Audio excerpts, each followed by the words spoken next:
The 25th Hour Radio Show. I want to thank everyone for tuning in to the 25th Hour Radio Show. I am your host, Rob Fairless.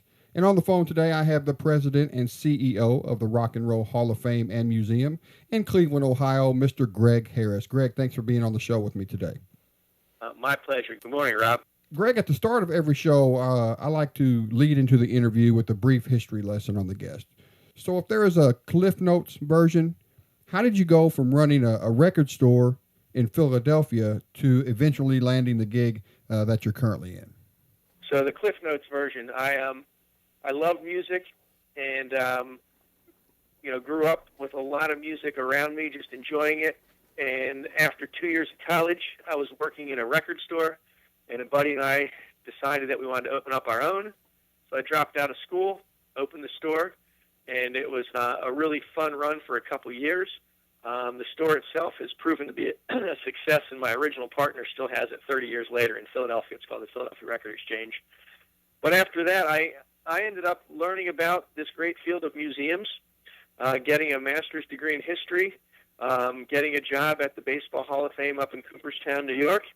And it was a wonderful place to learn and grow. It's really the oldest and longest-running Hall of Fame in the country and a wonderful pop culture museum.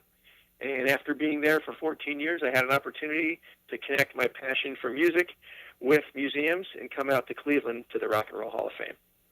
Of course, it was a few years ago when you were running your store in Philadelphia, but can you possibly relate in any way on how that time period in your life has carried over and continues to help you today in your role as the president and CEO of the Rock and Roll Hall of Fame? Absolutely. One, of course, the music side, just that everybody has passion for what they're fans of. But the other is the music business. There's still bands out on the road traveling. There's still people making records. There's still this wonderful community of people that work in music.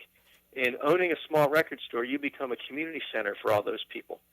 So we were in the mix, and those that musicians hung out at the store, record labels sent us things. We did in-stores, we had live bands play, and we carry that same ethos at the Rock and Roll Hall of Fame. And we're really very welcoming of artists. Performers are part of our family. Fans are part of our family. And we provide a place for people to connect and enjoy great music and enjoy each other. It's not just about the artifacts on display. It's really about the common heritage we all have, the music we all love together, and the way it connects us. So you kind of answered this next question a little bit right there. I want to take a moment just to let my listeners know who might not be aware what, in fact, the Rock and Roll Hall of Fame and Museum is. So in your words, the president's own words, how would you describe it to someone? I think it's the greatest museum in the world. It is, it is our history. It's our story. It's really the history of America over the last, 50 years through rock and roll. We are this amazing place in Cleveland, Ohio. We've been open for 20 years.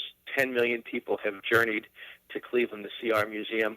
And while they're there, they see a wonderful history museum that tells the story of our shared heritage. They experience powerful things in our big theaters.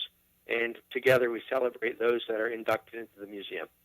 Now, if I'm not mistaken, just because you might have visited the Hall of Fame and Museum once doesn't mean you don't need to go back, right? I mean, the memorabilia you have is so massive, you're constantly cycling things in and out, correct? We are. We're constantly cycling things. We're always featuring whomever our induction class is for that year. So this year we've got some Midwesterners in there with Chicago and with Cheap Trick, and Steve Miller, even a Chicago guy. And we change those exhibits. We do featured exhibits that could be about a band or a person like Bruce Springsteen or the Rolling Stones, or it could be one that we're opening up in a few weeks about rock and roll and politics and how it's shaped and sometimes helped to give voice to the story. So we're always changing our exhibits. We also do a lot of programs. As a museum, we want people to be engaged and inspired when they're at our place, and one way to do that is with live music. So this summer, we'll have bands playing at the museum over 40 days. We'll have live music in the museum, And we do other programs where we interview artists and where we tell the story of rock and roll in one of our theaters. Now, as far as keeping things fresh and attracting visitors, do you see a wide range of guests, as far as age group is concerned, visiting the museum? I mean, are the kids today really interested in their parents' music? You know what? We do see a wide age group. There's some bands that are stronger than others of ages, right? But it's not just the aging boomer rocker who is at our place. There's a lot of younger people that are connected. And we don't just tell the story of the music from 20 years ago. We have contemporary artists in the museum. When we talk about the Alabama Shakes, we talk about how they were inspired by Otis Redding and how they've been inspired by other artists that they admire, even Led Zeppelin. Same with the Black Keys, Bruno Mars. They're all in the museum along with the Beatles, the Stones, Dylan, Elvis, and everybody else you can think of. So when you get people together and they start talking about, who's made it into the Rock and Roll Hall of Fame and what bands haven't made it into the Rock and Roll Hall of Fame, that can lead to some pretty interesting conversations. It's a very exclusive club. Roughly, 320 people have been inducted into the Rock and Roll Hall of Fame. People or bands, I should say. So when you think of the millions and millions of songs and records that have been released over the years, to only have 320 in the Rock and Roll Hall of Fame, that means there's going to be some that don't make it. And we all have our favorite bands that just meant a lot to us at a certain time in our life. Maybe they meant a lot to us in high school, or they meant a lot to us at a certain time when the music was really strong. We all believe that band is fantastic, and that band is deserving of being in the Rock and Roll Hall of Fame. And everybody has their favorites.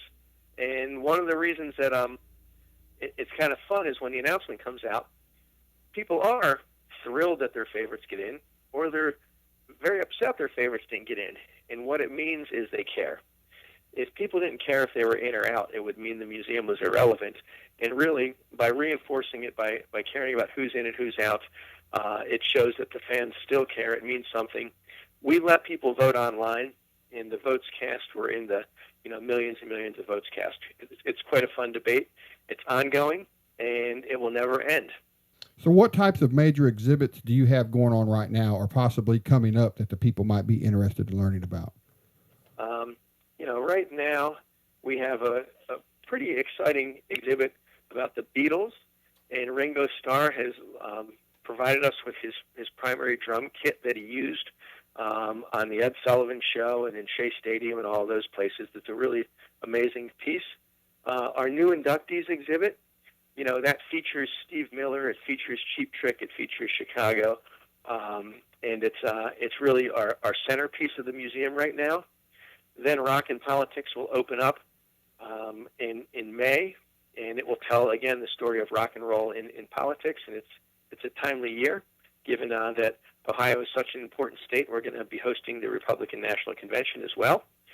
And then as we look ahead, we have a wonderful exhibit open about Graham Nash and Graham Nash from Crosby, Stills and Nash, and also the Hollies.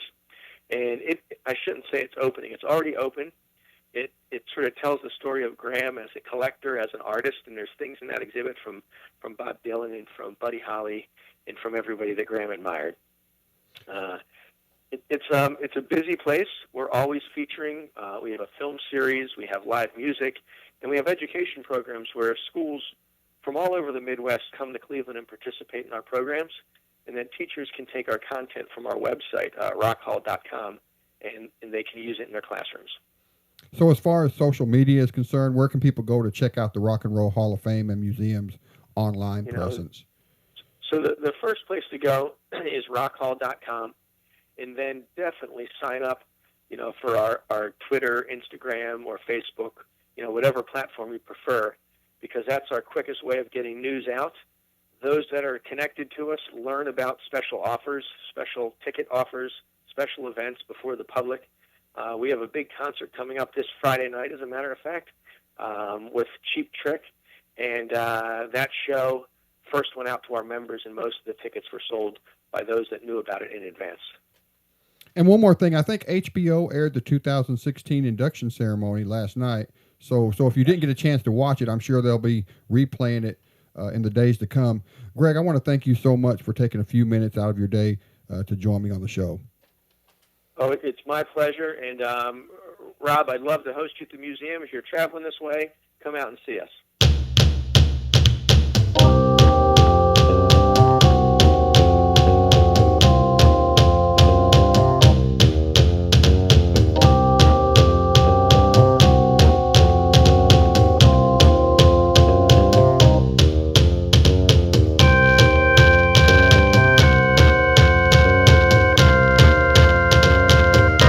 The 25th Hour Radio Show.